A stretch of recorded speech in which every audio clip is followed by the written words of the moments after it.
साल का बच्चा होगा, काफी गरीब परिवार से था। अब गरीब परिवार से था तो उसने सोचा चलो एक काम करता हूं, मैं शहर जाता हूं और शहर में मैं कमाऊंगा जिससे मेरे घर का काम चलेगा। ठीक है, वो शहर आ गया और शहर में उसने जी तोड़ मेहनत करी। आप ये देखो, उसका सेक्रीफाइस देखो, 10 साल तक वो घर नहीं गया।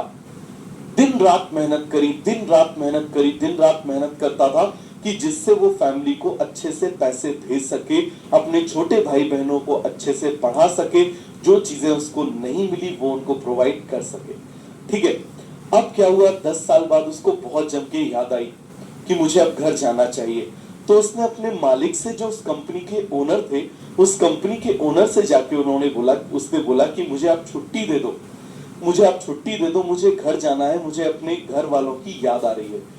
तो जो मालिक थे उन्होंने मना कर दिया। समझना इस बात को, मालिक ने क्या कर दिया, मना कर दिया। जो वो चाहता था वो उसको इमीडिएटली नहीं मिला, मना कर दिया। उन्होंने बोला कि मैं तुमको छुट्टी दे दूंगा लेकिन घर जाने से पहले ये आखिरी टास्क, ये आखिरी काम करके चले जाओ। तो बोले कौन सा काम है? तो उसने बोला कि एक काम करो, एक घर ढूंढ दो मेरे लिए, मुझे वो घर खरीदना है। बोले अच्छी बात है। तो अब उसने क्या किया, उसने बोला 1 महीने का टाइम है, तुम 1 महीने में अच्छा सा घर ढूंढ दो, बहुत बढ़िया सा अच्छा सा घर ढूंढ दो, और वो घर ढूंढने के बाद में तुम उसके बाद चले जाना। बोले ठीक है। इसको घर जल्दी जाना था, इसने क्या किया, 10 दिन में घर ढूंढ लिया। कितने दिन में घर ढूंढ लिया? 10 दिन में घर ढूंढ लिया। और ढूंढने के बाद में खरीद के, मतलब कंपनी से पैसे ट्रांसफर करा के वो घर खरीद के और उसकी चाबी मालिक को दी और बोला अब मैं जा रहा हूं। तो मालिक ने पूछा कब आओगे? बोले टाइम लगेगा। तो उसने, जो मालिक है, उन्होंने बोला एक काम करो, अपने घर वालों को, सभी लोगों को यहां लेकर आ जाओ, और अपने ऑफिस की गाड़ी भी साथ में दी कि ये गाड़ी लेकर जाओ और अपने घर वालों को सभी को यहां पर लेकर आ जाओ। तो उसने बोला कि मेरे पास तो उनको यहाँ रखने के लिए इतना बड़ा कोई घर है नहीं, मैं तो ऐसे ही कहीं भी रह लेता था।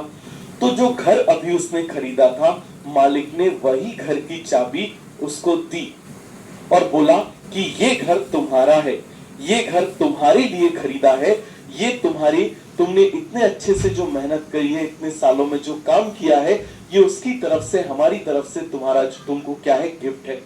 अब वो सोच में पड़ गया, बड़ा टेंशन में आ गया। उसने बोला कि यदि आप ये बात मुझे पहले बताते तो मैं और अच्छा घर ढूंढता, बहुत अच्छा घर ढूंढता। अब इस बात को रिलेट करो, अब इस बात को रिलेट करो, आप इस बात को समझना, वो पर्सन क्या कर रहा था, दूसरे के लिए घर ढूंढ रहा था, तो उसने अपनी सारी एनर्जी नहीं लगाई। समझ में आ गया? और वो जो मालिक था उसको ऊपर वाला समझो, उस मालिक को क्या समझो, ऊपर वाला समझो। समझ में आ गया? अभी आप ये जो मेहनत कर रहे हो ना, ये मेहनत आप देखो, अभी आपको सडनली हो सकता है कोई चीज नहीं मिली, ठीक है, हो सकता है आपको कोई चीज ना मिली हो, बहुत सारी चीजें हो सकती हैं, इनफाइनाइट आपकी डिजायर्स हो सकती है अलग अलग लोगों की, वो आपको ना मिली हो, लेकिन वो टाइम आने पर मिलेगी। और अभी आप मुझे बताओ, जो ये काम कर रहे हो आप खुद के लिए कर रहे हो, कहीं ऐसा ना हो कि नेक्स्ट ईयर सिलेक्ट हो, 500 नंबर लेकर आओ, 590 नंबर लेकर आओ, और फिर सोचो यार काश मैंने खुद के लिए जम के मेहनत करी होती तो मेरे 690 नंबर होते। क्योंकि जो तुम काम अभी कर रहे हो ये तुम खुद के लिए कर रहे हो। जैसे उस व्यक्ति को नहीं पता था, उस लड़के को नहीं पता था कि वो घर किसके लिए खरीद रहा है, ट्रस्ट करो आपको अभी ये बात नहीं पता है कि आप ये जो पढ़ाई कर रहे हो किसके लिए कर रहे हो। जिस दिन आपको ये बात समझ में आएगी कि आप ये पढ़ाई खुद के लिए कर रहे हो, जिस दिन आप इस बात को समझ गए, आपकी लाइफ में डिप्रेशन का, आपकी लाइफ में फ्रस्ट्रेशन का, आपकी लाइफ में एंगर का, आपकी लाइफ में किसी भी चीज से इरिटेशन की कोई जगह रहेगी ही नहीं। ये काम आप किसी और के लिए कर ही नहीं रहे हो, ये काम आप खुद के लिए कर रहे हो।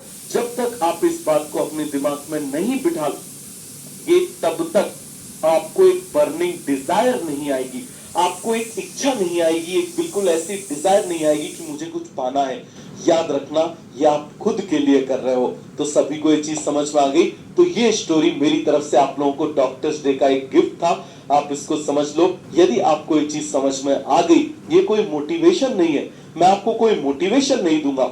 याद रखना, मोटिवेशन, एक्सटर्नल मोटिवेशन आधा घंटे से ज्यादा वर्क नहीं करता।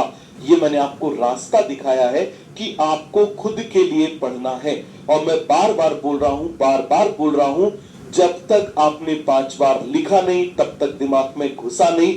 ये कॉन्सेप्ट, यदि ये फंडा आपने बिठा लिया, हर सब्जेक्ट में आपने बिठा लिया, पहले नोट्स को करो मल्टीपल टाइम।